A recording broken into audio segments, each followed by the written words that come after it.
Hello students, कैसे हैं आप सभी? होप सो अच्छे होंगे, स्वस्थ होंगे।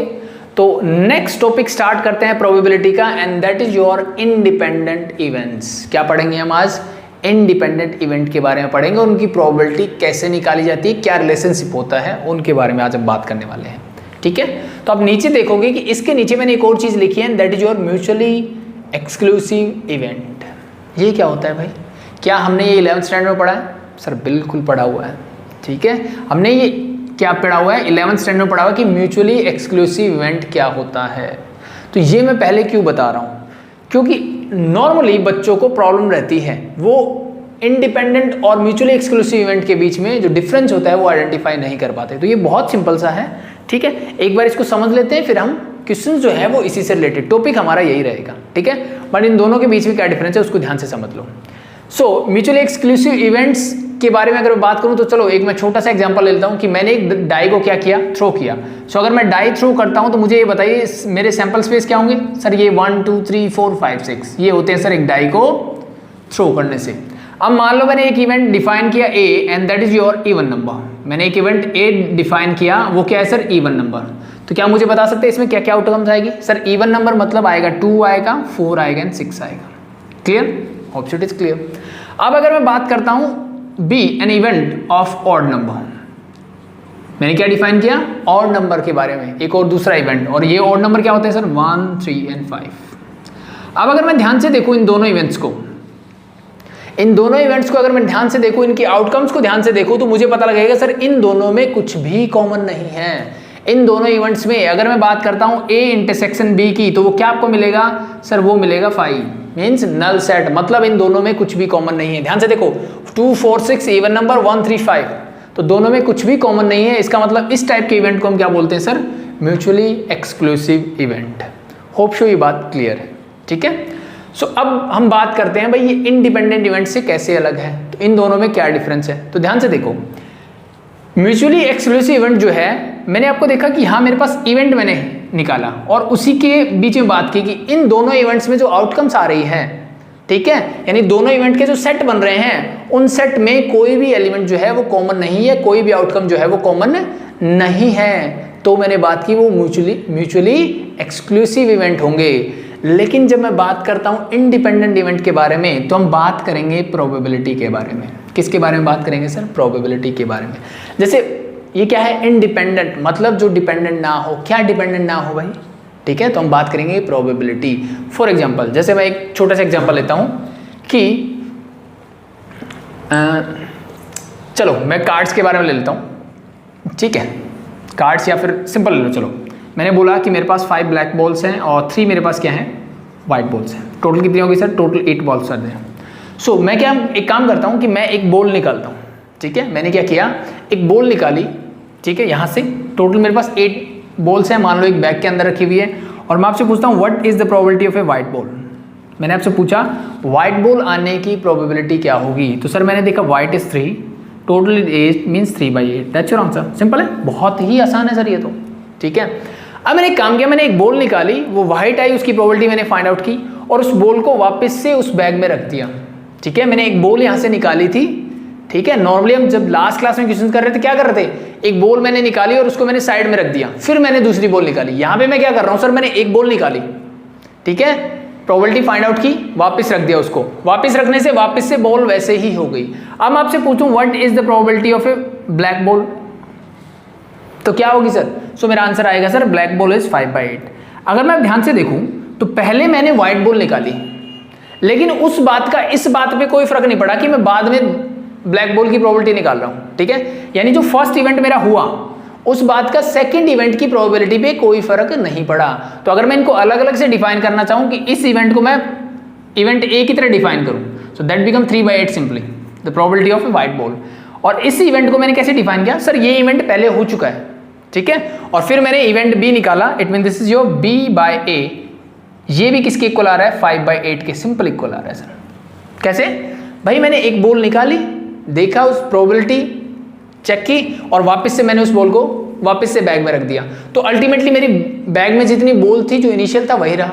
तो इस बात ए इवेंट के होने का फर्क नहीं पड़ा बी पे, कि भाई इसकी प्रोबेबिलिटी जो पहले यानी जो सिंपल आनी चाहिए probability of a black ball, वही probability of a black ball when A is already occurred.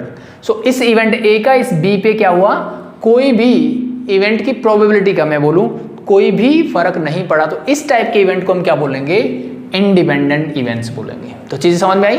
जब हम बात कर रहे थे म्यूचुअली एक्सक्लूसिव इवेंट के बारे में, तो हम उनकी आउटकम देख रहे थे, ठीक है, कि इवेंट ए में क्या है, इवेंट बी में क्या है। जब हम बात कर रहे हैं इंडिपेंडेंट इवेंट के बारे में, तब हम उनकी प्रोबेबिलिटी के बारे में बात कर रहे हैं। किसके बारे में बात कर रहे हैं, प्रोबेबिलिटी के बारे में। तो ये चीज अपने दिमाग में रखें, ठीक है। तो इसको हटाओ पहले तो, ठीक है। तो यहां से क्या चीज समझ में आई, यहां से मुझे समझ में आया सर कि अगर मेरे पास कोई दो इवेंट है ए और बी, और दोनों क्या है सर, इंडिपेंडेंट हैं, वो एक दूसरे पर डिपेंडेंट नहीं करते, यानी किसी एक के होने से दूसरे के होने की प्रोबेबिलिटी पे कोई इफेक्ट नहीं पड़ता है। तो मैं सिंपली बोल दूंगा सर प्रोबेबिलिटी ऑफ, जैसे मैंने बोला B when A is already occurred is simply equal to probability of B. भाई बी के होने की प्रोबेबिलिटी जब ए ऑलरेडी हो चुका है, ठीक है, वो किसकी इक्वल होगी, अब ए हो या ना हो कोई फर्क नहीं पड़ता, डायरेक्टली बी की निकालो। और सिमिलरली इसी वे में बोल सकता हूं probability of A when B is already occurred is also equal to probability of A. Yes और नो, क्या चीज समझ में आई कि नहीं आई, ठीक है। मतलब दो इवेंट है तो एक दूसरे के होने का किसी दूसरे इवेंट पे कोई फर्क नहीं पड़ रहा। सिंपली जैसे मैंने बोला कार्ड्स का एग्जांपल ले लो, ठीक है। सो फर्स्ट इवेंट मैंने डिफाइन किया लेट बी ए किंग, और सेकंड इवेंट मैंने डिफाइन किया, ये भी मैंने डिफाइन कर दिया सर किंग ही है मेरा, ठीक है। सो मैं आपसे पूछता हूं what is the probability of A. पहले मैंने एक कार्ड निकाला और मुझे जानना है कि किंग आने की प्रोबेबिलिटी क्या होगी। सर किंग कितने होते हैं कार्ड्स में, सर 4 होते हैं। सो that simply become 4/52, so this become 1/13। Clear, कोई दिक्कत नहीं है सर। अब मैंने जो कार्ड निकाला था वापस से क्या कर दिया, उन कार्ड्स में रख दिया। तो टोटल कार्ड्स 52 थे, 52 ही रहे। Now what is the probability of B, means again king आने की प्रोबेबिलिटी क्या होगी, जबकि पहला कार्ड किंग था या नहीं था, क्या फर्क पड़ा, मैंने निकाला उसको वापस रख दिया, यानी मैंने उसको रिप्लेस कर दिया। और जब रिप्लेस कर दिया तो क्या आएगी, अब भी किंग 4 ही है सर, टोटल कार्ड 52 ही है। नाउ बिकम दिस इज 1/13, ठीक है। और सिंपली मैं आपसे पूछता what is the probability of king, so probability of a king is also equal to 1/13। चीजें क्लियर हुई कि नहीं हुई, यस और no, yes. So it means probability of B by A is simply equal to probability of B. यही चीज मैं आपको समझाना चाह रहा हूं इंडिपेंडेंट इवेंट के केस में। तो यहां तक अगर चीजें क्लियर है तो फिर हम बढ़ते हैं थोड़ा सा आगे। सो अब अगर मैं बात करूं लास्ट क्लास के बारे में, तो हम जो 2 क्लासेस हमने प्रोबेबिलिटी पे बेस की है, वहां पे एक फॉर्मूला हम पढ़ रहे हैं बार बार से, ठीक है। कौन सा फॉर्मूला है sir, probability of A when B is already occurred, यानी कंडीशनल प्रोबेबिलिटी कैसे निकालते हैं sir, it's very simple, probability of A intersection B divided by probability of, नीचे बी है तो बी, ठीक है। सिंपली ये फॉर्मूला मैं दूसरे तरीके से भी लिख सकता हूं जब प्रोबेबिलिटी ऑफ बी बाय ए निकालनी हो, ठीक है। या फिर लास्ट लॉ ऑफ क्या किया था हमने, मल्टीप्लिकेटिव लॉ ऑफ प्रोबेबिलिटी जहां पढ़ा था, वहां पे हमने इसको इस तरफ रखा था, तो वो एक ही बात है, एक ही फॉर्मूला है, कोई फर्क नहीं पड़ता।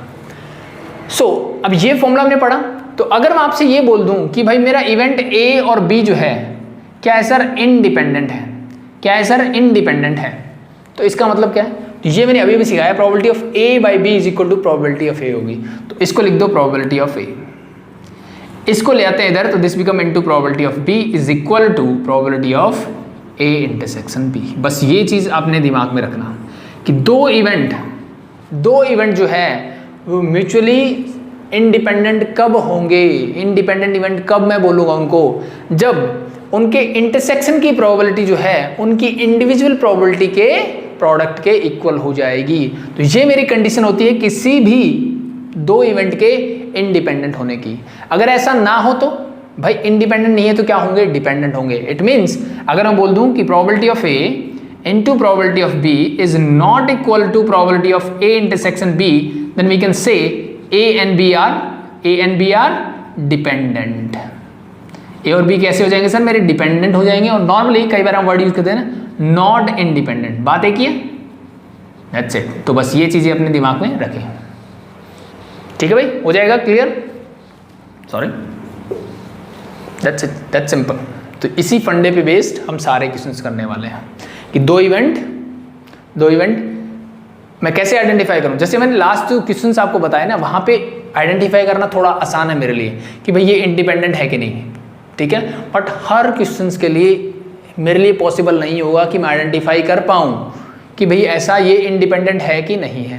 तो फॉर दिस हमारे पास एक कंडीशन मिलेगी सिंपल सी कि probability of A intersection B अगर probability of A into probability of B के इक्वल है तो वो इंडिपेंडेंट होगी, अदरवाइज वो डिपेंडेंट होंगे या नॉट इंडिपेंडेंट होंगे, दैट सिंपल, ठीक है।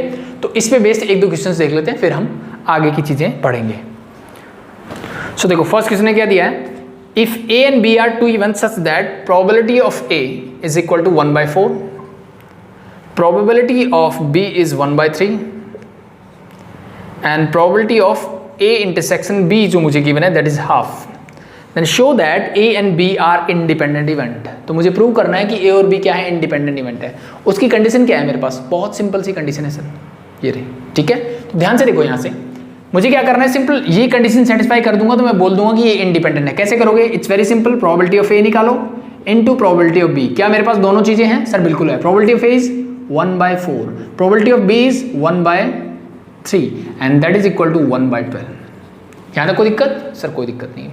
लेकिन दिक्कत अब कहाँ आ रही है, दिक्कत आ रही है सर यहाँ पे, बात हो रही है इंटरसेक्शन की, लेकिन मुझे गिवन है सर यूनियन।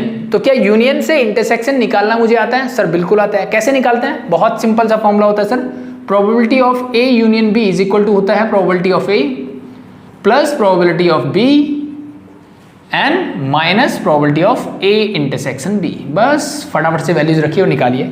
इसकी वैल्यू क्या है sir, that is half simply is equal to probability of A 1/4 plus 1/3 minus probability of A intersection B. इसको ले आते हैं इधर, तो probability of A intersection B is equal to क्या होगा, अगर मैं एलसीएम लूँ तो क्या आएगा 12, तो दिस इज 3 + 4 7/12 हो जाएगा ये तो, ठीक है। इसको तो लेके जाओ तो माइनस हाफ, एलसीएम लो क्या आएगा 12, 7 - 6 दैट इज 1/12।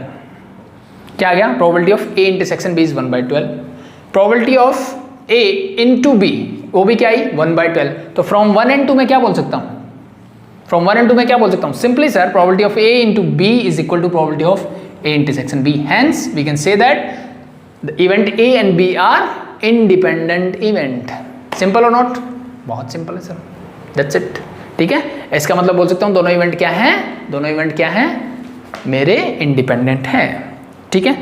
इसी का सेकंड पार्ट मुझे गिवन है, देखो सेकंड पार्ट क्या बोला है, if A and B are two event such that probability of A मुझे गिवन है sir half, probability of B मुझे गिवन है 7/12 and the probability of not A not B, probability of not A मतलब A complement union B complement, probability of A not और not B, not A और not B is 1/4। State whether A and B are independent. तो मुझे क्या करना है, बताना है कि भाई ए और बी क्या होंगे, इंडिपेंडेंट होंगे, ठीक है। तो एक सजेशन जो मैं हर बार देता हूं, देखो ये क्वेश्चन कॉन्सेप्ट जो था वो सीख चुके हो, इंडिपेंडेंट का कॉन्सेप्ट क्या होता है, ठीक है। कुछ चीज़ें अभी बतानी बाकी है, ठीक है, वो अभी आएंगे धीरे धीरे, कि अगर मेरे 2 से ज़्यादा भी अगर मेरे पास इवेंट्स हों तो उनको मैं कैसे आइडेंटिफाई करूँगा कि वो इंडिपेंडेंट है कि नहीं है, ठीक है। दूसरा, अगर 2 इवेंट ए और बी इंडिपेंडेंट होते हैं तो ए और बी कॉम्प्लीमेंट और B and A complement we can say, और ए कॉम्प्लीमेंट और बी कॉम्प्लीमेंट के बीच में क्या रिलेशनशिप है, तो वो चीज़ें हम प्रूव भी करेंगे और सीखेंगे भी। बट जैसे ही मैं क्वेश्चन लिखता हूँ, जैसे मैंने ये क्वेश्चन लिखा, तो एक बार खुद से ट्राई करने की कोशिश जरूर करें, ठीक है। इसको पॉज करें, खुद से ट्राई करें। तो अगर आप लेक्चर में ऐसे जाएंगे ना, तो जैसे भी 1 घंटे का लेक्चर बने, मैं ट्राई करता हूँ कि जितने मैक्सिमम क्वेश्चन हो आपको करवा दूँ ताकि आपके डाउट ना रहे। बट इसका मतलब ये नहीं है कि सारे क्वेश्चन आप देखो, ठीक है। इसका मतलब ये है, जैसे मैंने क्वेश्चन लिखा नीचे आ जाता है आपके, पहले क्वेश्चन को खुद से ट्राई करने की कोशिश करो, ठीक है।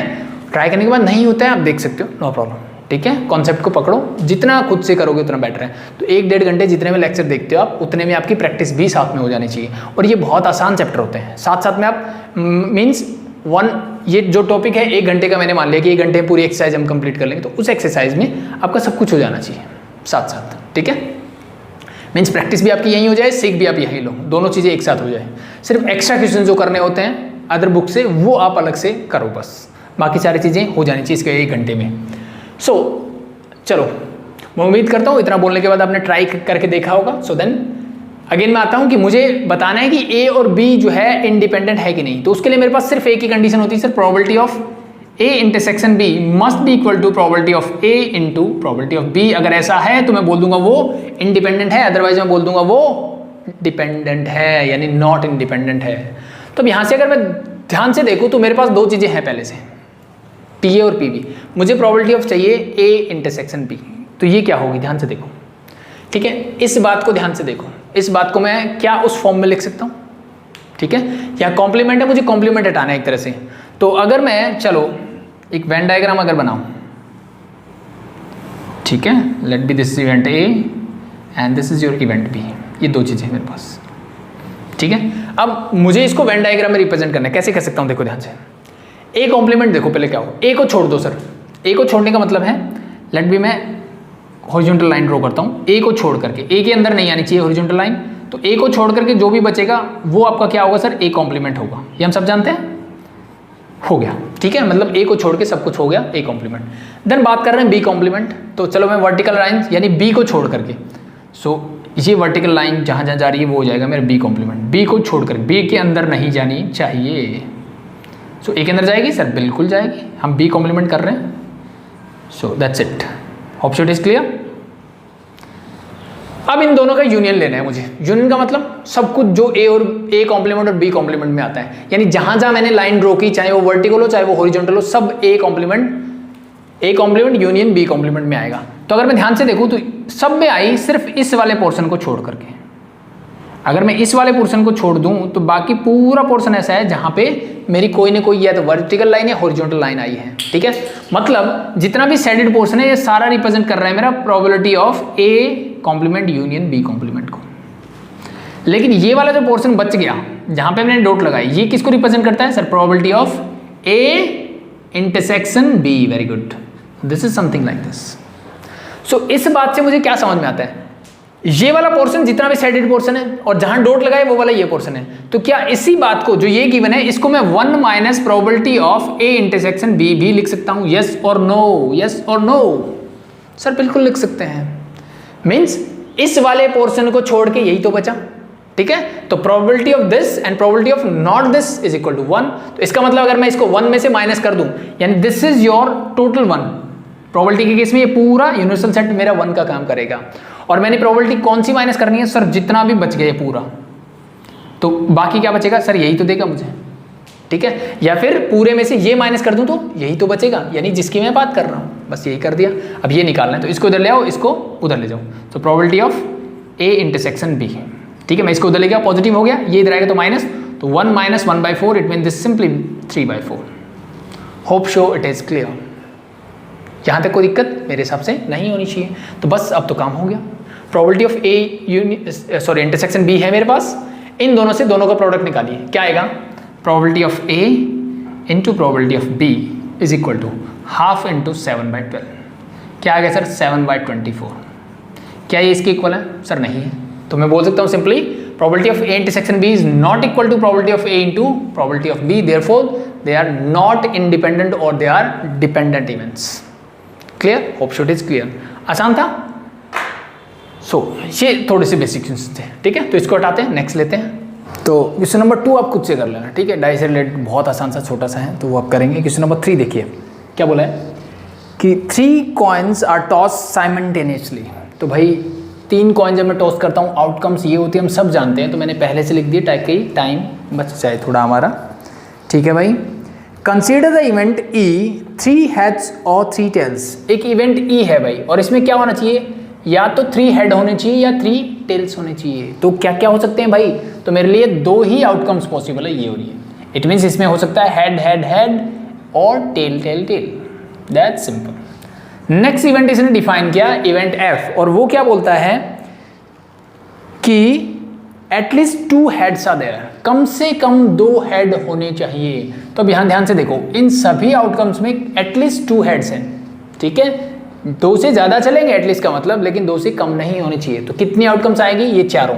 मीन्स अगर मैं लिखना चाहूँ तो head head head is there, head head tail, और simply we can say HTH and THH। तो ये आउटकम्स है मेरे पास यहाँ की। And the last one is your G at most two heads. भाई अगला इवेंट मैंने डिफाइन किया जी, और क्या बोलता है कि एटमोस्ट टू हेड, ज्यादा से ज्यादा 2 हेड होने चाहिए, मतलब 2 से कम चलेंगे। तो 2 हेड वाले चलेंगे क्या सर? बिल्कुल चलेंगे। तो मतलब ये पूरी आउटकम्स जो हैं वो किस में आएगी? एटमोस्ट टू हेड में, बिकॉज नो हेड। एटमोस्ट मतलब ज्यादा से ज्यादा, 2 से कम चलेंगे, एक भी चलेगा, नहीं होगा तो भी चलेगा।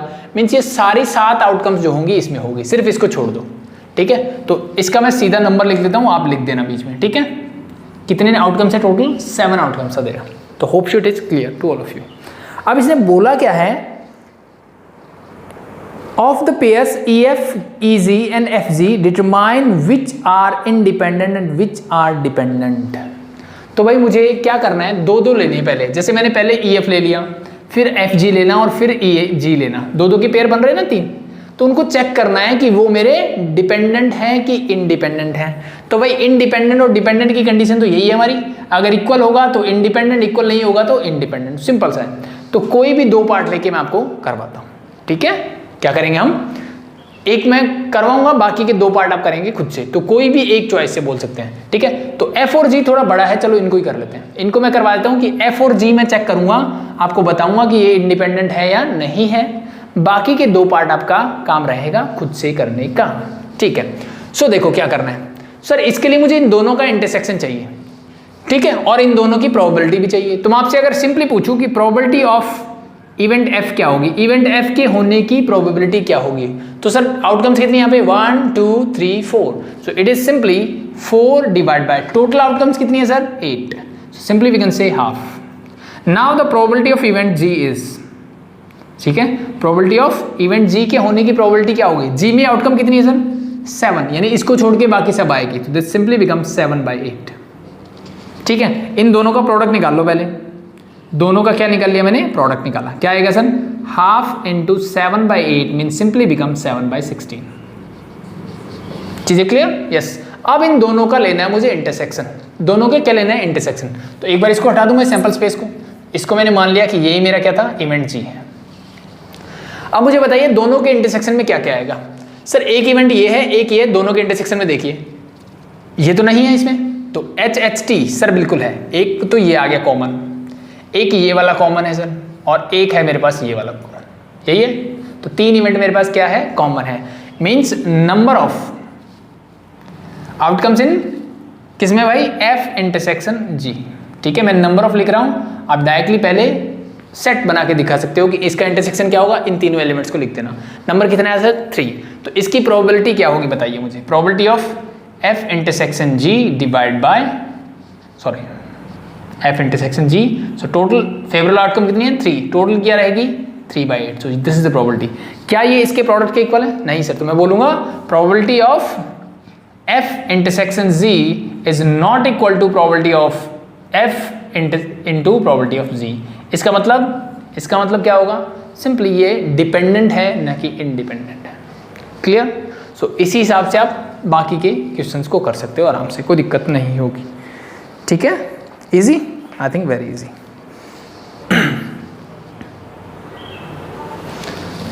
सो अब क्वेश्चन नंबर 4 भी आप खुद से करेंगे। मैं इसका 5 और 6 करवाता हूं। ठीक है, तो पहले आप 5 और 6 को समझ लेना, देन आप 4 करना चाहो कर सकते हो, पहले ट्राई करना चाहो पहले कर सकते हो। ठीक है, क्योंकि 4 5 6 तीनों एक जैसे ही हैं, कुछ ज्यादा डिफरेंस नहीं है। ठीक है, सेम ही तरह के क्वेश्चन हैं। सो क्वेश्चन नंबर 5 देखते हैं पहले। ठीक है, 4 आप खुद से करेंगे। If A and B are 2 independent event where PA is probability of event A is equal to 0.3, probability of event B जो है वो मुझे गिवन है 0.4 सर। तो मुझे फाइंड आउट करना है। देखो पहले मुझे फाइंड आउट करना है probability of A intersection B। 4 part है इसके, एक एक करके चलते हैं। तो पहले मुझे A इंटरसेक्शन B की, और इसने बोला कि A and B are 2 independent event। जब 2 इवेंट इंडिपेंडेंट होते हैं तो ये किसके इक्वल होता है सर? दोनों के प्रोडक्ट के इक्वल।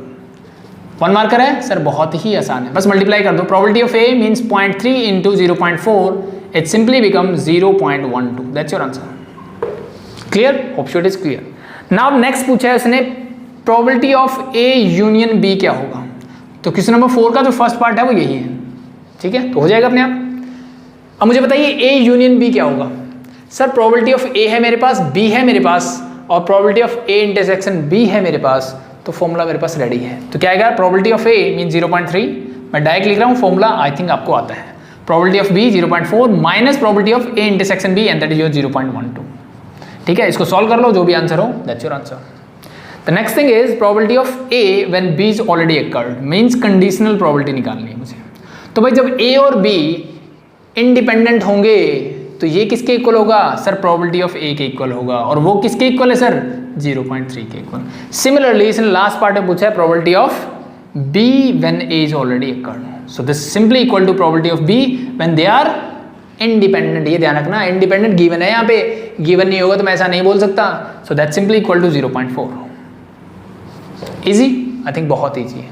तो क्वेश्चन नंबर 4 का जो फर्स्ट पार्ट है वो यही वाला है। ठीक है, सेकंड पार्ट जो है वो क्वेश्चन नंबर 6 की तरह है। तो क्वेश्चन नंबर 6 देख लेते, क्या बोला इसने कि for two events A and B given that P A the probability of event A is मुझे गिवन है सर 0.4, प्रोबेबिलिटी ऑफ बी मुझे गिवन है p, प्रोबेबिलिटी ऑफ b क्या गिवन है सर, p गिवन है, and the probability of a union b is equal to 0.6 है मेरे पास। Find p। ठीक है, सो पहले इसने क्या बोला, अब देखो इसमें दो पार्ट हैं, और पहले इसने बोला कि find p show that a and b are independent, तो मुझे p की वैल्यू निकालनी है। तो पहले पॉइंट में इसने बोला कि a और b क्या होंगे सर, मेरे इंडिपेंडेंट इवेंट होंगे, तब मुझे बताना है।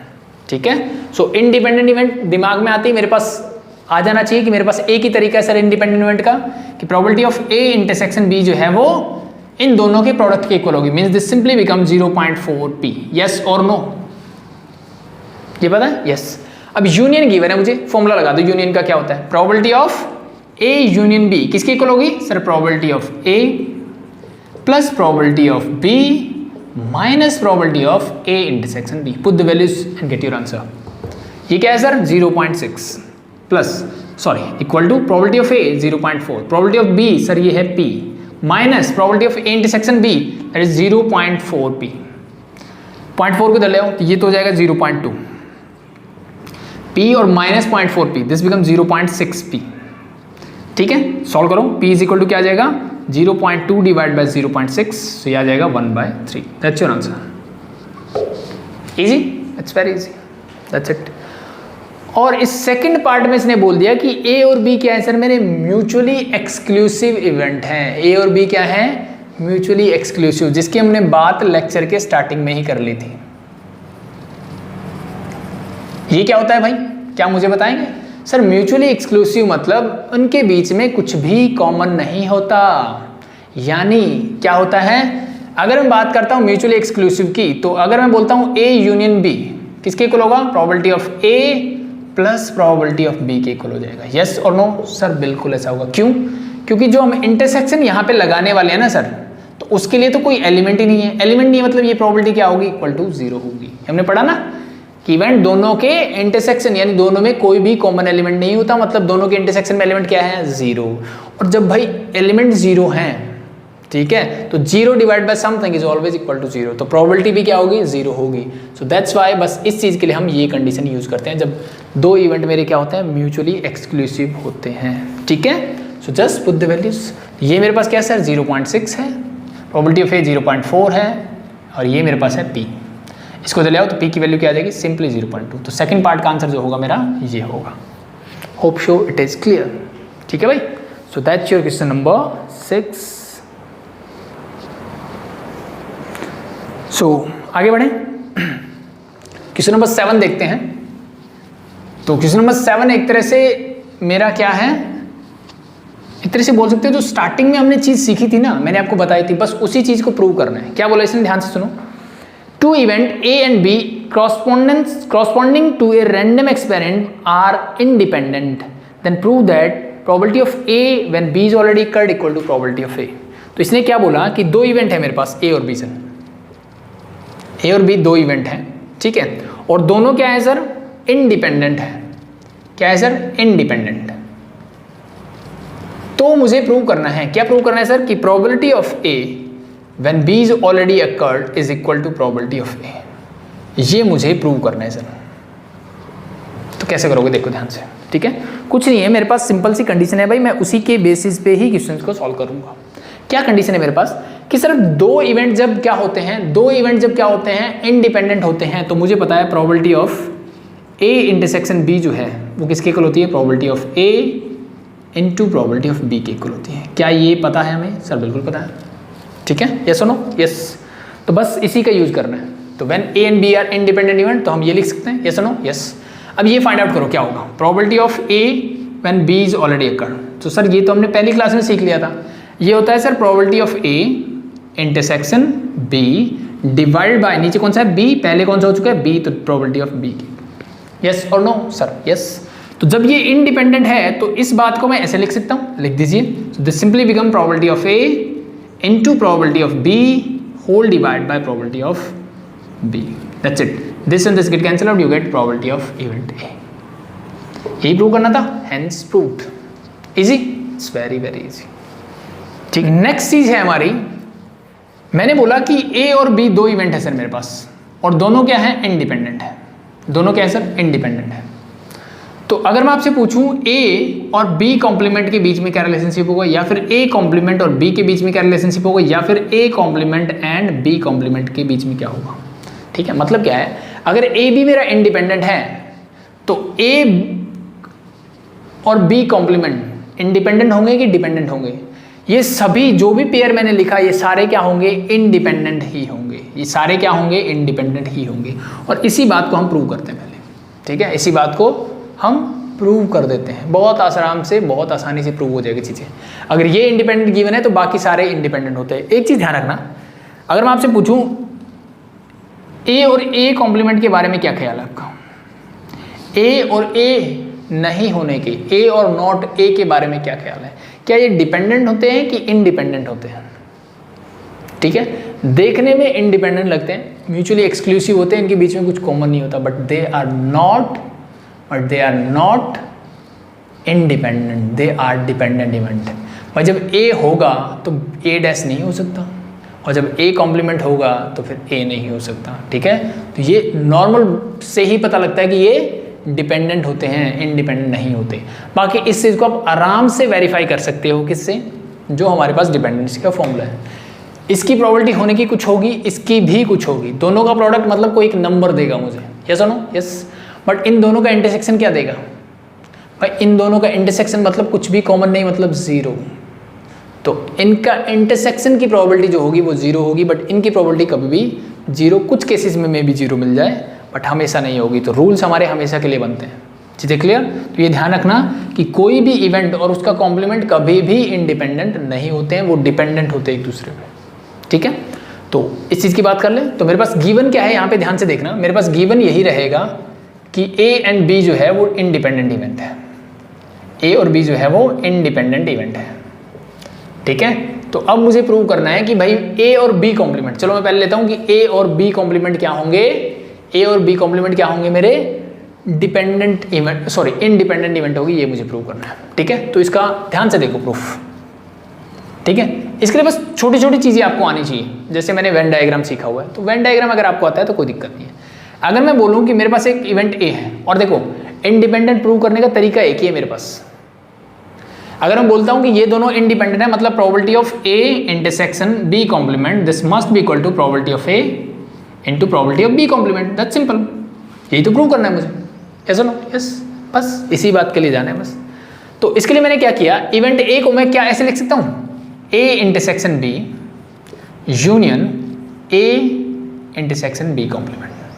ये हमने, अगर आपको याद हो 11th स्टैंडर्ड में जब हम वेन डायग्राम पढ़ रहे थे, ठीक है, तो जिन बच्चों ने एलिमेंट पढ़ी होगी या NCERT से जो ऑप्शनल एक्सरसाइज होती है, वहाँ पे कुछ इस टाइप के क्वेश्चन हम करते थे, प्रूव करते थे, ये जो है इसके इक्वल होगा। ठीक है, और इसको समझने का सीधा तरीका, इसको वेन डायग्राम से समझ लो। ठीक है, देखो ध्यान से, ठीक है, क्योंकि यहाँ पे मुझे प्रूव नहीं करना है, यहाँ पे समझना है कि हाँ ऐसा रिलेशनशिप होता है। So let be this is event A, और ये मैंने बोल दिया कि ये मेरा इवेंट B है। ठीक है भाई, तो अब इसने बोला क्या है, A इंटरसेक्शन B, तो मुझे बताइए A इंटरसेक्शन B क्या है। A इंटरसेक्शन B सर दोनों में जो कॉमन है, मतलब ये वाला पार्ट की बात कर रहे हैं। ठीक है, और ये है sir A intersection B complement, यानी B को छोड़ दो, B कॉम्प्लीमेंट मतलब B को छोड़ के, मतलब इस वाले पार्ट, ये वाले पार्ट को छोड़ के सब कुछ क्या है मेरा सर B कॉम्प्लीमेंट में ही है, और A तो मेरा ये है ही सर। सो इन दोनों में क्या कॉमन क्या आएगा सर? इन दोनों में कॉमन आएगा ये वाला पार्ट, यानी जो बी में नहीं है जो ए में है, बी को छोड़ करके बी कॉम्प्लीमेंट, ठीक है, और ए मेरा सेट एज इट इज है। तो ये जो मैंने टेपर लाइन बनाई ये किस में आएगी sir? A intersection B complement में। और इन दोनों का यूनियन जब आप लोगे तो क्या बन जाएगा सर? ये पूरा सेट ए बन जाएगा। इसी बात को मैंने ऐसे रिप्रेजेंट किया, बस nothing. Clear? Hope so it is clear. अब नेक्स्ट स्टेप में क्या कर सकता हूँ? यूनियन का मतलब क्या होता है? यूनियन का मतलब क्या होता है? प्लस होता है, लेकिन किस कंडीशन में? जब इवेंट मेरे म्यूचुअली एक्सक्लूसिव हो। तो ध्यान से देखो, ए इंटरसेक्शन बी मेरा ये वाला पार्ट है जहां पे मैंने हॉरिजॉन्टल लाइन ड्रॉ की थी, और बाकी जो बचा हुआ पार्ट है, ये वाला जो पार्ट है वो ये वाला पार्ट है। क्या इन दोनों के बीच में कुछ कॉमन है? सर नहीं है। इसका मतलब मैं सिंपली इस यूनियन को इससे रिप्लेस कर सकता हूं। यस और नो? सर बिल्कुल कर सकते हैं। तो ये वाला पोर्शन हटा दूं, ठीक है।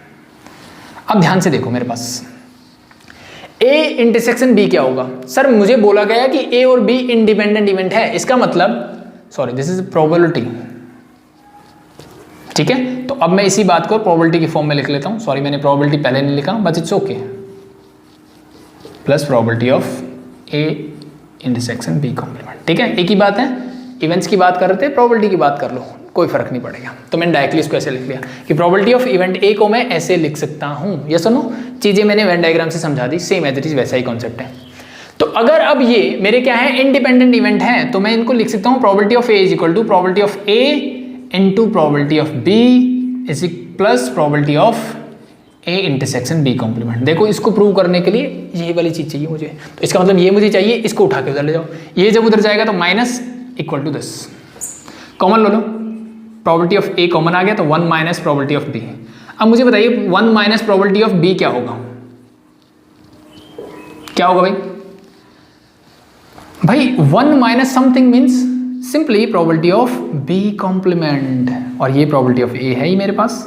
क्या मुझे यही प्रूव करना था? यस और नो? सर बिल्कुल यही प्रूव करना था, दैट्स सिंपल। तो इसका मतलब अगर ए और बी इंडिपेंडेंट है तो ए और बी कॉम्प्लीमेंट भी क्या होंगे? इंडिपेंडेंट होंगे। सिमिलरली क्या आप ये बात भी प्रूव कर सकते हो? सर बिल्कुल कर सकते हैं। जहां बस यहाँ ए की जगह बी लिखना है, जहां ए है वहां बी लिख दो, जहां बी है वहां ए लिख दो, काम हो गया, सिंपल, ठीक है। तो ये वाला पार्ट आपका रहा, ये आप खुद से करेंगे और मुझे कमेंट सेक्शन में बताएंगे, ठीक है। छोटा सा पार्ट है, ज़्यादा मुश्किल नहीं है। लास्ट बात कर लेते हैं ए कॉम्प्लीमेंट और बी कॉम्प्लीमेंट, और ये रिजल्ट आपको याद रखना है, ये चीज़ ध्यान रखना। ये प्रूफ जस्ट आपकी नॉलेज के लिए करवा रहा हूँ मैं, बट ये रिजल्ट मुझे याद होना चाहिए कि जब भी मैं बोलूँ ए और बी इंडिपेंडेंट है, इसका मतलब ए और B complement, A complement and B, और A complement and B complement all are independent event, ठीक है। Hope so it is clear. So अब बात कर लेते हैं लास्ट वाले की भाई। कौन से वाले की? मुझे ए कॉम्प्लीमेंट और बी कॉम्प्लीमेंट, ठीक है। मतलब ये रिजल्ट मुझे कुछ ऐसा बताना है, ठीक है। तो बताइए कैसे आएगा, ठीक है। तो एक बार फिर से मैंने वेन डायग्राम की हेल्प ले लेता हूं भाई, ठीक है। So let be this is your set A, this is your set B. ये ए हो गया, ये बी हो गया, ठीक है। मुझे क्या चाहिए सर? मैं बात करता हूं इसकी, A complement intersection B complement क्या होगा? ए कॉम्प्लीमेंट ए को छोड़ के, सो लेट बी, मैं इसके लिए हॉरिजॉन्टल लाइन ड्रॉ कर लेता हूं, ए को छोड़ करके, तो ये बी में भी आएगी, चीजें क्लियर।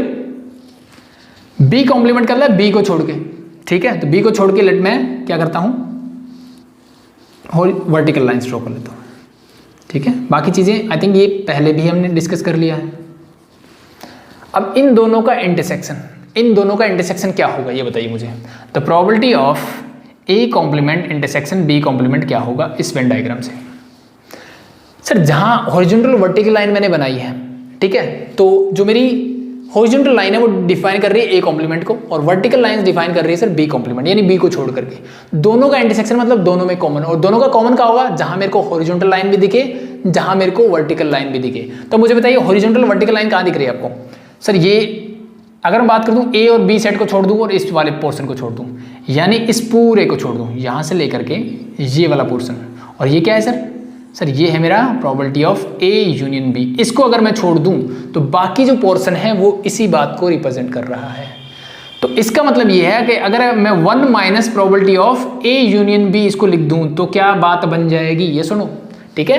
क्योंकि भाई इस वाले पोर्शन को, ये वाला पोर्शन क्या है, probability of A union B, इसको छोड़ करके जो बाकी मेरा बचा वो क्या बचा, यही तो बचा, ठीक है। मतलब ये और ये दोनों को ऐड कर दूं तो क्या मिलना चाहिए, 1, मतलब यूनियन मिलना चाहिए।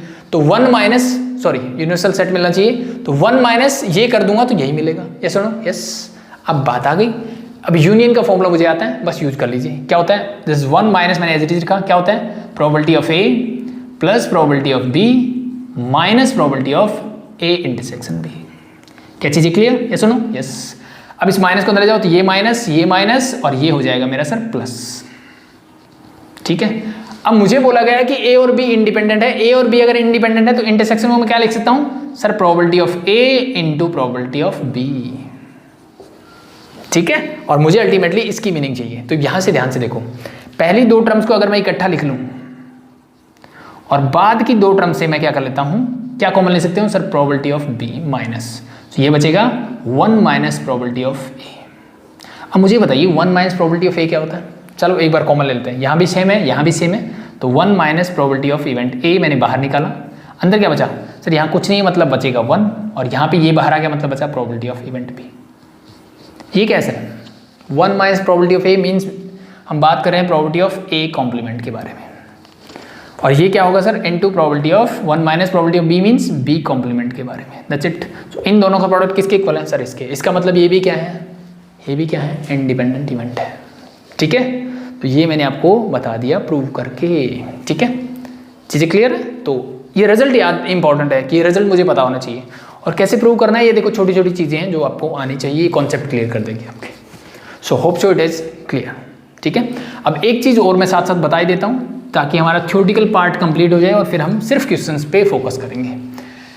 वो क्या है कि अगर मुझे एक से ज़्यादा इवेंट्स के बारे में बताना हो कि वो म्यूचुअली एक्सक्लूसिव, सॉरी इंडिपेंडेंट है कि नहीं, तो मैं कैसे बताऊं। तो यहाँ पे सिर्फ 2 इवेंट की बात हो रही थी, तो अगर मैं इवेंट ले लेता हूँ 3, sir A B C 3 events आते हैं, और मैं आपसे पूछता हूँ कि ये इंडिपेंडेंट है कि नहीं मुझे बताओ, तो कैसे बताओगे।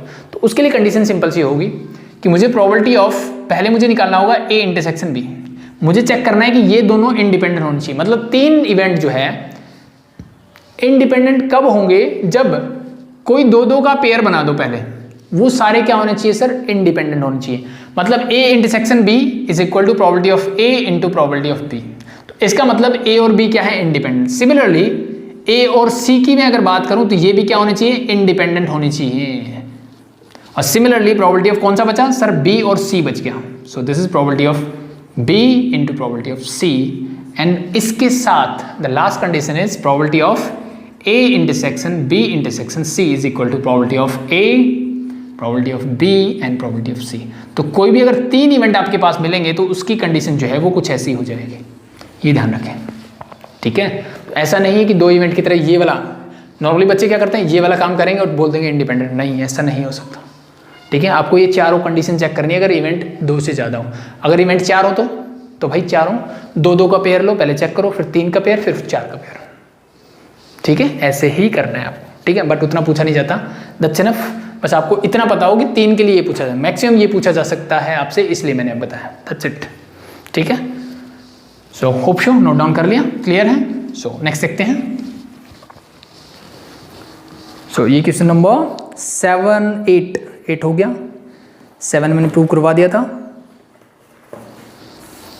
ठीक है। 9 और 10 रिलेटेड टू कार्ड्स है, बस कुछ ज़्यादा डिफरेंस नहीं है। चलो फटाफट देख लेते हैं। 3 cards are drawn from a well shuffled pack of cards, one after the other with replacement. अब इसने क्या बोला, 3 कार्ड मैंने निकाले भाई, मैंने क्या निकाले, 3 कार्ड निकाले हैं, ठीक है। एक के बाद एक निकाला, लेकिन मैंने रिप्लेसमेंट किया, यानी पहला निकाला फिर वापस रखा, दूसरा निकाला वापस रखा, तीसरा निकाला उसको वापस रखो या ना रखो फर्क नहीं पड़ता हमें, ठीक है। तो विद रिप्लेसमेंट है, विदाउट रिप्लेसमेंट नहीं है। What is the probability that all the 3 cards are speds? मुझे बताना है कि तीनों कार्ड जो होंगे स्पेड होंगे, इस बात की प्रोबेबिलिटी क्या होगी, ठीक है। सो हम सब जानते हैं सर टोटल कार्ड्स क्या होते हैं 52, और स्पेड्स कितने होते हैं सर, स्पेड कितने होते हैं सर, वो होते हैं 30, ये हम सब जानते हैं, यस। सो अब मुझे एक कॉमन सी बात जाननी है आपसे, मैंने एक कार्ड निकाला, उसकी प्रोबेबिलिटी चेक की, ठीक है, वापस रख दिया, दूसरा कार्ड निकाला। क्या उस दूसरे कार्ड निकालने से, यानी जो फर्स्ट इवेंट जो मैंने किया उसका इस बात पे इफेक्ट पड़ रहा है कि दूसरे इवेंट की प्रोबेबिलिटी क्या आएगी? क्या आप बता सकते हो ये डिपेंडेंट होंगे कि इंडिपेंडेंट इवेंट होंगे? तो सिंपली कॉमन सेंस से पता लगेगा मुझे कि ये इंडिपेंडेंट इवेंट है सर। कैसे? फर्स्ट कार्ड मैंने निकाला, ठीक है, उसको वापस रख दिया, तो जो 52 थे वो एज इट इज ही रहा। तो दूसरा कार्ड जो निकालूंगा, जो भी पूछा जाएगा वो एज इट इज रहेगा। मतलब दिस 3 इवेंट्स आर क्या है? इंडिपेंडेंट इवेंट्स है। और अगर ये इंडिपेंडेंट इवेंट्स है तो मैंने अभी आपको बताया कि probability of A intersection B intersection C, यानी तीनों के होने की प्रोबेबिलिटी क्या होगी sir? Simply equal to probability of A into probability of B into probability of C. अभी मैंने बताया ना कि 3 इवेंट जो है इंडिपेंडेंट होंगे। इस बात की कंडीशन की कैसे पता करूंगा मैं? तो उसके लिए मेरे पास 4 कंडीशन निकल के आई थी कि एक ये होनी चाहिए और 2 ए बी का पेयर लो, बी सी का पेयर लो और ए सी का पेयर लो। बट मुझे इसने क्या पूछा? मुझे पूछा कि तीनों के होने की प्रोबेबिलिटी, यानी क्या पूछा कि all the 3 cards are spade, तीनों ही कार्ड्स क्या होने चाहिए? स्पेड्स होने चाहिए, उसकी प्रोबेबिलिटी क्या होगी? तो दैट सिंपली मुझे पता लग रहा है कि ये इंडिपेंडेंट इवेंट है, मैं तीनों की मल्टीप्लाई कर सकता हूं। तो मुझे बताइए पहला स्पेड हो, इसकी प्रोबेबिलिटी क्या है सर? इट्स सिंपली स्पेड होते हैं 13 divide by total 52। Second spade हो, मैंने कार्ड वापस रख दिया तो इसकी प्रोबेबिलिटी भी 13/52 ही होगी। और थर्ड स्पेड हो, इसकी प्रोबेबिलिटी भी क्या होगी? 13/52। सिंप्लीफाई कर सकते हो, 13 4 जाए, सब ऐसे ही कैंसिल आउट होंगे। सो this simply 1 divide by 4 cube means 64। So 1/64 is your answer. ठीक है, तो कुछ स्टेटमेंट से मुझे समझना पड़ेगा कि इवेंट कैसे हैं, डिपेंडेंट है कि इंडिपेंडेंट है। इसने पूछा नहीं मेरे से, इसने पूछा कि तीनों कार्ड के स्पेड होने की प्रोबेबिलिटी क्या होगी, यानी तीनों का इंटरसेक्शन पूछा है। पहला भी स्पेड होना चाहिए, दूसरा भी, तीसरा भी, तीनों का इंटरसेक्शन में से पूछा है। और जब मुझे ये पता लगा कि ये इंडिपेंडेंट है, यानी जहां रिप्लेसमेंट हो रही हो किसी चीज की, वहां पे इवेंट कैसा बन जाता है? अपने आप ही इंडिपेंडेंट हो जाता है। That's it. So that's why मैंने इसको डायरेक्टली किया। And the next, first 2 card are queens and the third card is black ace. First 2 card क्या होने चाहिए? क्वीन होने चाहिए। क्वीन कितनी होती है भाई मेरे पास? क्वींस कितनी होती है सर? 4 होती है, 4 होती है। So what is the probability? अब यहाँ पे इवेंट चेंज हो गए बस, ठीक है, तो मैं अलग अलग से निकाल के नहीं दिखाऊंगा। What is the probability of A queen? Sir favourable cases हैं 4, टोटल होते हैं 52। सेकंड कार्ड भी क्वीन हो, तो मैंने पहला निकाला, वापस रिप्लेस किया, तो अब क्वीन 4 ही रही, टोटल 52।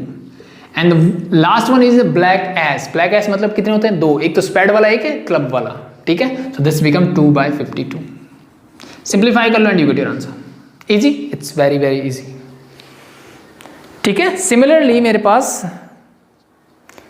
क्वेश्चन नंबर 10 भी है। ये 2 इवेंट्स के लिए है, ठीक है, तो ये आप आराम से कर सकते हो। तो क्वेश्चन नंबर 10 भी एज इट इज होगा कि ये कैसा होना चाहिए? इंडिपेंडेंट इवेंट की तरह होगा, ठीक है। तो चलो डिस्कस कर लेते हैं थोड़ा। तो क्या बोला है? A card is drawn from a well shuffled pack of 52 cards. Total 52 cards थे, उनमें से मैंने एक कार्ड को निकाला। The outcome is noted. Outcome को मैंने नोट किया। The card is replaced and the pack is reshuffled, ठीक है, मैंने कार्ड वापस रख दिया और उसको रीसफल कर दिया, ठीक है। Another card is drawn from the pack. What is the probability that both card are of same suit? दोनों कार्ड जो है वो सेम सूट के होने चाहिए, इस बात की प्रोबेबिलिटी मुझे बतानी है। कितने सूट होते हैं कार्ड्स में भाई? 4 होते हैं, heart, diamond, club and spade, ठीक है। हर एक के कार्ड कितने होते हैं? 13 कार्ड्स होते हैं। तो अब इसने बोला कि मुझे प्रोबेबिलिटी निकालनी है कि हर एक, जो मैंने 2 कार्ड निकाले ना, दोनों क्या होने चाहिए? सेम। दोनों क्या होने चाहिए सर? सेम सूट के होने चाहिए। यानी मेरे कार्ड ऐसे कुछ दिखने चाहिए, या तो दोनों हार्ट के हों, या फिर दोनों डायमंड के हों, या फिर दोनों क्लब के हों, या फिर दोनों स्पेड के हों। मेरे कार्ड कुछ ऐसे आने चाहिए, ठीक है। यस और नो? यस। तो यहाँ पे फिर से वो चीज़ आती है कि मुझे कब ऐड करना है, कब मल्टीप्लाई करना है। सो 2 कार्ड मैंने निकाले, ठीक है, तो दोनों कार्ड हार्ट हो, इस बात की प्रोबेबिलिटी क्या होगी? तो अब मैंने बताया जब मैं रिप्लेसमेंट कर रहा हूं तो इवेंट कैसा है? पहली बात तो इवेंट सर कैसा है? इवेंट है सर इंडिपेंडेंट इवेंट, ठीक है। तो पहला कार्ड निकाला, मुझे बताइए प्रोबेबिलिटी ऑफ हार्ट आने की प्रोबेबिलिटी क्या होगी? सर इट्स वेरी सिंपल, 13 होते हैं, 13/52। वापिस रिप्लेस किया, दूसरा कार्ड भी हार्ट हो, उस बात की प्रोबेबिलिटी क्या होगी? 13/52। तो अल्टीमेटली ये मैंने क्या निकाला है? Probability of heart intersection heart, कि दोनों ही कार्ड मेरे क्या होने चाहिए? हार्ट होने चाहिए, इस बात की प्रोबेबिलिटी क्या होगी? ये होगी, ठीक है। अब बात, कई बार बच्चे कन्फ्यूज होते हैं यहाँ प्लस क्यों करें सर हम? तो बड़ा ध्यान से देखो, मैंने 2 कार्ड निकालने थे, दोनों कार्ड निकाल लिए। इसके बाद अगर मैं नहीं भी करता हूं तो मेरा काम कंप्लीट हो चुका है एक तरीके से, ठीक है। तो इस बात को थोड़ा सा समझना पड़ेगा। मैंने 2 कार्ड निकाले, दोनों कार्ड निकल चुके हैं। इन दोनों को मल्टीप्लाई कब किया मैंने एक कार्ड निकाला। तो अगर मैं इसको छोड़ देता हूं ना तो अब प्रॉब्लम है, मुझे कार्ड 2 निकालने थे, मैंने तो एक ही निकाला। तो इसलिए ये दोनों एक दूसरे के डिपेंडेंट इवेंट है, तो मैं इसको मल्टीप्लाई करूंगा, ठीक है। अब बच्चे कंफ्यूज होंगे, सर अभी आप इंडिपेंडेंट बोल रहे थे, डिपेंडेंट इंडिपेंडेंट। ये देखो, इंडिपेंडेंट इवेंट हमने सीखा प्रोबेबिलिटी के केस में, ठीक है। और एक आपने परमुटेशन कॉम्बिनेशन में जब हम बात की थी, ठीक है। और आप डिपेंडेंट इंडिपेंडेंट के चक्कर में ना जाकर ये देखो कि मेरा इवेंट कंप्लीट हो गया कि नहीं हो गया। मैंने 2 कार्ड निकालने थे, ठीक है। अगर मैं इसको नहीं लिखता हूं तो मैंने एक ही कार्ड निकाला, दूसरा कहाँ है, गड़बड़ हो रही ना। ऐसा जब भी आपको क्वेश्चन में मिले तो मुझे उन दोनों को मल्टीप्लाई करना है, ठीक है। अब मैंने 2 कार्ड निकालने थे, दोनों निकाल लिए, ठीक है। फिर से मैं यहाँ 2 कार्ड निकालूंगा तो ये फिर से करने वाले काम होंगे ना। ये बात इस वाली बात से ऐसा नहीं, ये कंप्लीट है इवेंट मेरा। यहाँ पे 2 कार्ड निकालने थे, निकाल चुका हूं मैं। तो अब जो इवेंट आएगा वहां पे हम क्या करेंगे, ऐड करेंगे। सिमिलरली अगर मैं डायमंड की बात करूं तो सूट में कितने होते हैं, 13। सो ये भी वही रहेगा, 13/52 into 13/52। Similarly for the club and similarly for the spade. So इसको मैं डायरेक्टली लिख सकता हूँ 4 इंटू 13/52 इंटू 13/52, क्योंकि कितने टाइम्स होने वाला है, 4 टाइम्स होने वाला है। बस इसको सॉल्व करो, 13 4 जा 4 and 4 get cancel out, 13 4 जा, it means your probability is 1/4 simply, ठीक है। तो बस दिमाग में रखना, ठीक है। तो ये जो कंफ्यूजन है, आई थिंक अगर आपने परमुटेशन कॉम्बिनेशन वाले लेक्चर अच्छे से देखे होंगे, बिल्कुल स्टार्ट में प्रिंसिपल ऑफ काउंटिंग जहाँ स्टार्ट करते हैं, वहीं पे हम चीज़ों को सीखते हैं कि कब हमें चीज़ों को मल्टीप्लाई करना चाहिए और कब हमें ऐड करना चाहिए, ठीक है। तो एक बार ट्राई कर सकते हैं, परमुटेशन कॉम्बिनेशन जो 11th स्टैंडर्ड में हमने किया था वहाँ से फर्स्ट लेक्चर को देख लो। फिर भी चीज़ें समझ में नहीं आती तो एक बार मुझे कमेंट सेक्शन में बताएं, फिर हम इस बात पे एक स्पेशल लेक्चर बना के डिस्कस करेंगे। Hope so it is clear, ठीक है। एंड द सेकंड पूछा है both the cards are king, दोनों कार्ड्स क्या होने चाहिए, किंग होने चाहिए, ठीक है। तो ये तो सिंपल हो जाएगा मेरे लिए, किंग और किंग होना चाहिए, मीन्स 4/52 इंटू 4/52, क्योंकि मैं कार्ड्स को कर रहा हूँ replace. Solve it and you get your answer. The first card is spade and the second card is a red queen. कर सकते हो खुद से, तो खुद से ट्राई करेंगे, ठीक है। तो ये हो गया मेरा क्वेश्चन नंबर 10। थोड़े से क्वेश्चन और बचे हैं, फटाफट से डिस्कस करते हैं और लेक्चर को करते हैं over. The question number 11 is in 2 successive throw of pair of dice determine the probability of getting a total of 8 in each time. क्या बोला भाई इसने, इन 2, ध्यान से पढ़ो इसको, in 2 successive throw of pair of dice. मेरे पास पेयर ऑफ डाइस है, मतलब 2 डाइस है मेरे पास, और मैंने इनको कितनी बार थ्रो किया है, 2 बार थ्रो किया है, ठीक है। ये चीज ध्यान रखना। तो मुझे प्रोबेबिलिटी पूछी गई है कि हर बार जो सम है नंबर का वो क्या आना चाहिए, 8 आना चाहिए, उस बात की प्रोबेबिलिटी क्या होगी, ठीक है। तो आई थिंक 2 डाइस के केस में सब हम आउटकम से फैमिलियर हैं, क्या क्या आउटकम्स होते हैं, ठीक है। तो मैं सजेस्ट करूंगा पहले आउटकम्स फटाफट से अपने लिख लो, ठीक है, क्यों मैं डायरेक्टली करवाने वाला हूं। तो टोटल आउटकम्स कितनी होती है sir, number of sample space होते हैं सर 36। क्या होते हैं, 36 होते हैं। तो अगर मैंने 2 डाइस को थ्रो किया, पहले मैंने 2 डाइस को थ्रो किया, तो सम 8 कहाँ मिलेगा सर, सम 8 मिलेगा आपको, अगर आप ध्यान से देखोगे तो 2 6 में मिलेगा सबसे पहला नंबर। देन यहाँ पे आओगे तो आपको मिलेगा 3 और 5 में, यस नो यस। फिर मिलेगा आपको 4 and 4, फिर आपको मिलेगा 5 3 और फिर आपको मिलेगा 6 2। तो ये वो नंबर्स होंगे जहाँ पे सम क्या होगा, मेरा 8 होगा, ठीक है। कितने नंबर सर, 1 2 3 4 5। तो फेवरेबल आउटकम्स कितनी है sir, 5। So probability of some is 8 is 5/36। But ये तो फर्स्ट थ्रो में हुआ ना, तो पेयर ऑफ डाइस को मैंने दोबारा जब किया, ठीक है, पेयर ऑफ डाइस को दोबारा मैंने थ्रो किया, तो कैसे इवेंट दिख रहे हैं सर, इंडिपेंडेंट इवेंट है। तो क्या करोगे, मल्टीप्लाई करोगे। So it mean this is again 5/36, क्योंकि अगेन इसने बोला कि सम 8 ही होना चाहिए। सम 9 होता तो मैं उसकी आउटकम से ले लेता। Solve this and you get your answer. So this is 25 divide by 36 का स्क्वायर क्या होता है भाई, I think 1296, yes, okay, no problem. So that's it, easy. Question number 12 is there.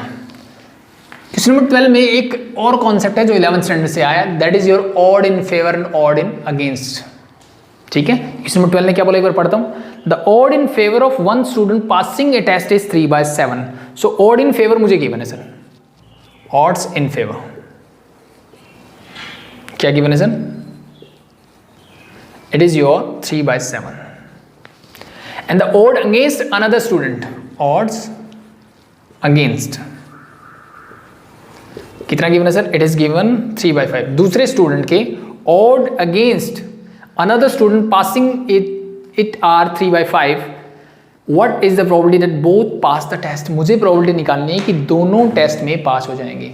तो सबसे पहली बात मेरे समझ में आनी चाहिए कि odd in favor का क्या मतलब होता है। odd in favor होता क्या है? ठीक है, तो ये सिंपली क्या होता है मेरा, ये सिंपली इक्वल होता है sir favourable outcome divided by unfavourable, sorry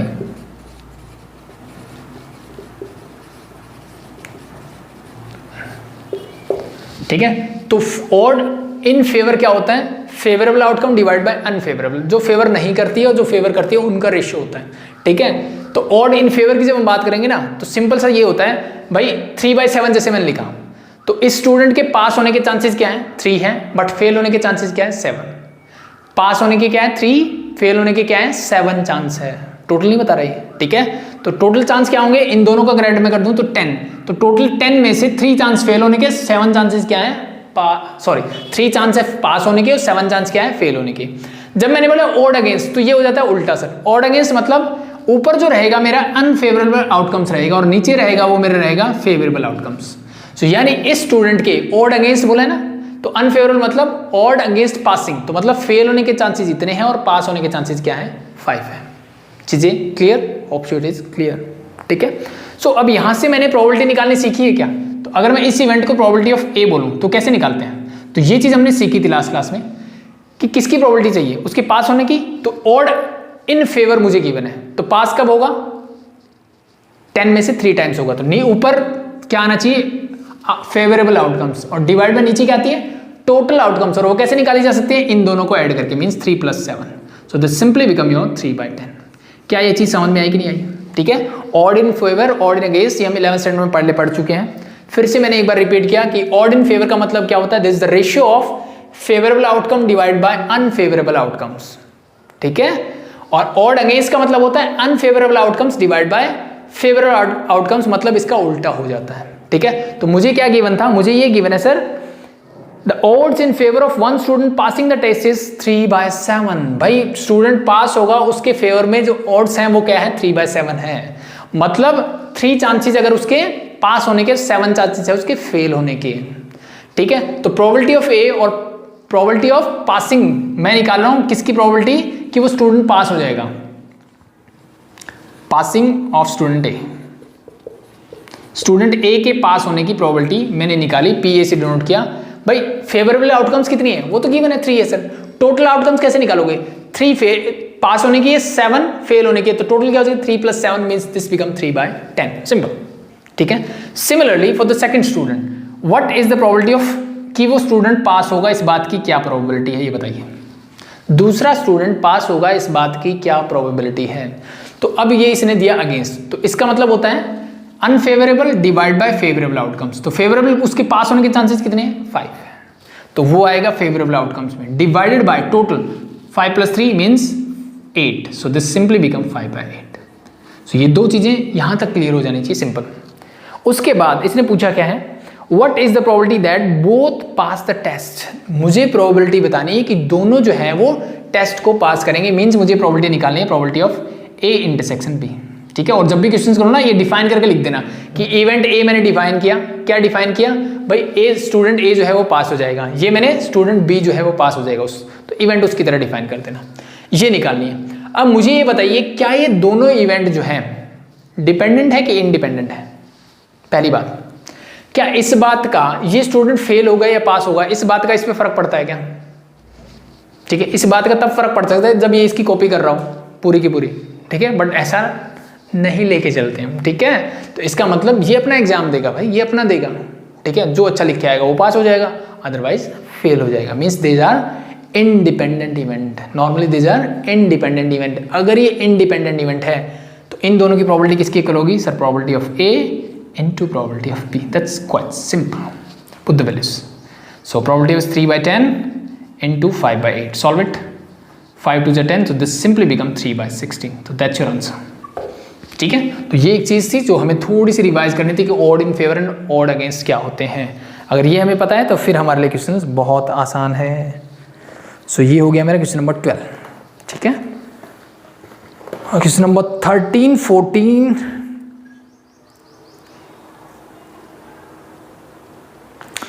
और 16 ये तीनों ही सेम है भाई। ठीक है, तो कोई भी एक हम ट्राई करेंगे और बाकी आप खुद से करेंगे।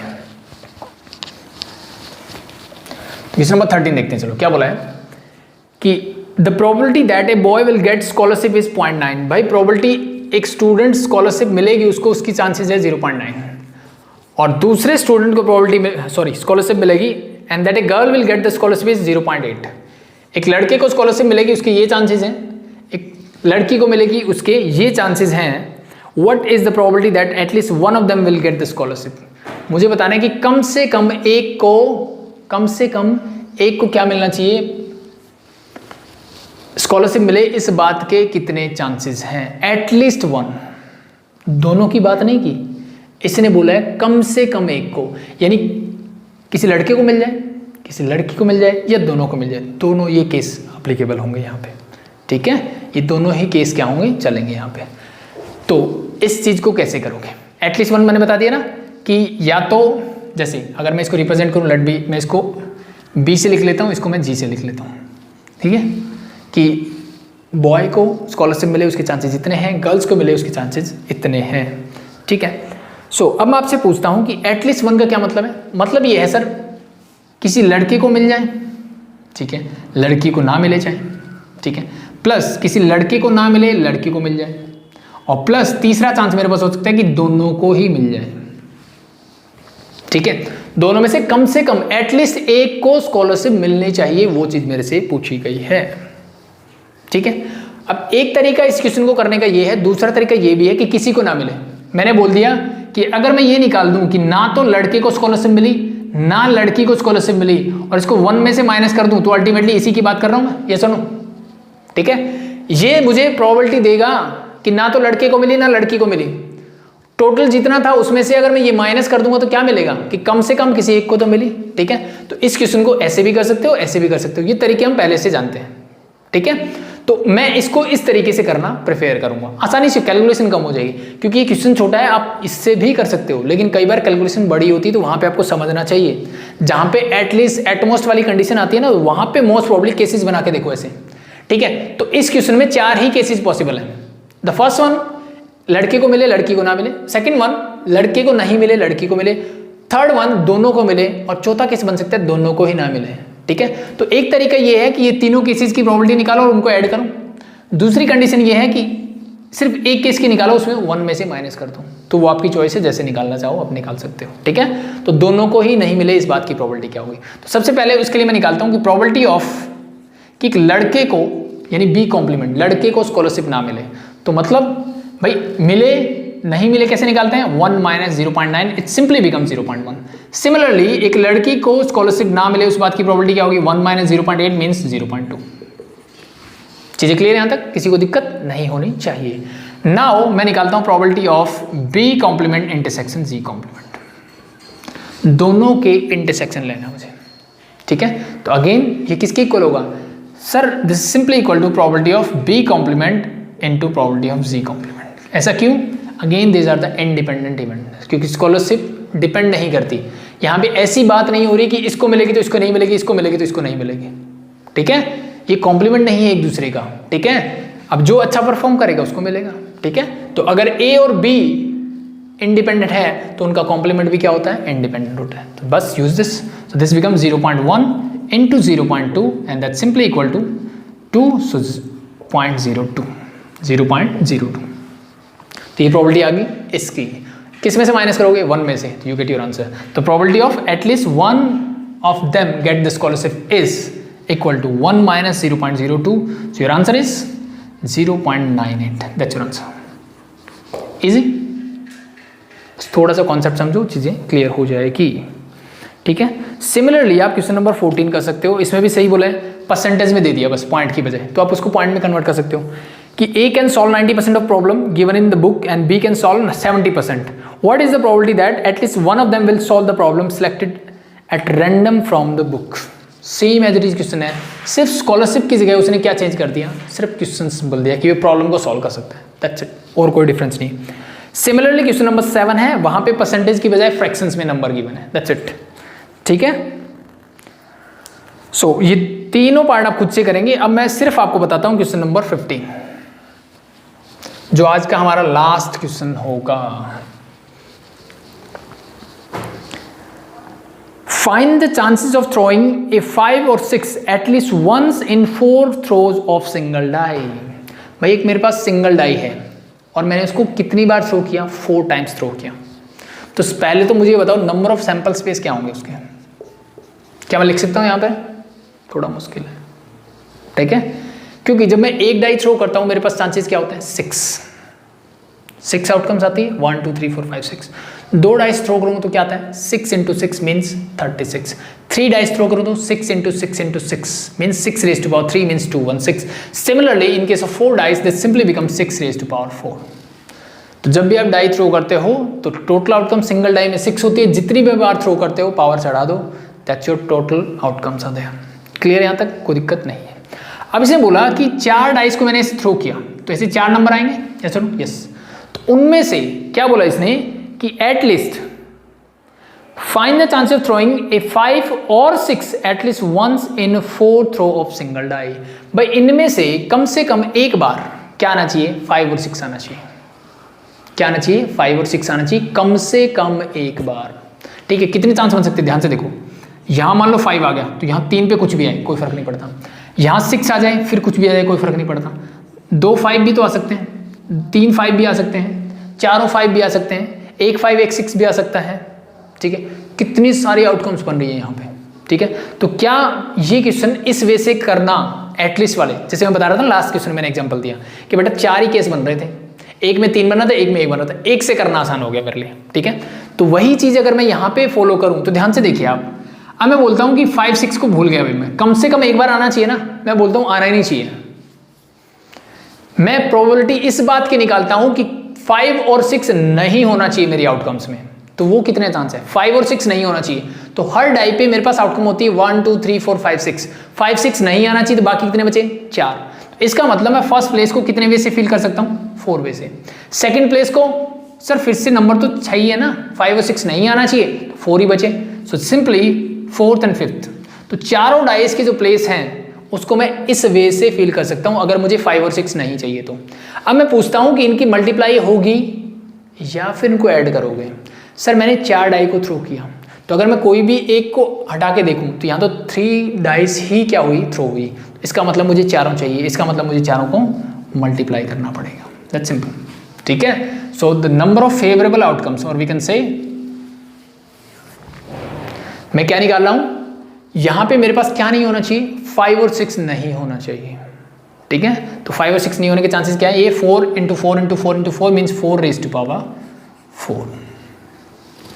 ठीक है, इवेंट ए मैंने डिफाइन कर दिया। इवेंट ए मैं क्या बोल रहा हूं, इट्स सिंपली नो 5 और 6, 5 और 6 नहीं होना चाहिए। ठीक है, इसको ऐसे लिख लो, इवेंट ए। तो इवेंट ए आ गया सर मेरा ये। अब मुझे बताइए प्रोबेबिलिटी क्या होगी इवेंट ए के आने की। Simply sir 4 raised to power 4 divide bye 6 raised to power 4, और सिंपली वी कैन से 4 by 6 raised to power 4। 2 2 जा 2 3 जा, 2 का raised to power 4 16, 3 raised to power 4 81। तो ये प्रोबेबिलिटी आ गई 5 और 6 के नहीं आने की। आने की प्रोबेबिलिटी क्या होगी, कम से कम एक बार, तो it's simply probability of B, और we can say probability of 5 और 6 के आने की एटलीस्ट वंस। ठीक है, क्या होगी, इट्स 1 - 16 by 81। सॉल्व इट, क्या बचेगा, 65 by 81, दैट्स योर आंसर। ठीक है, तो कुछ क्वेश्चंस को इस वे में करना आसान रहता है। ठीक है, मीन्स दूसरे वे में आप कर ही नहीं सकते, और करोगे तो इतना टाइम लगेगा आपका, ठीक है, कि बहुत ज़्यादा। सो 15 and 16 मैंने जैसे बोला आप खुद से ट्राई करेंगे, एंड होप शो हमने सब कुछ कवर कर लिया इस टॉपिक में।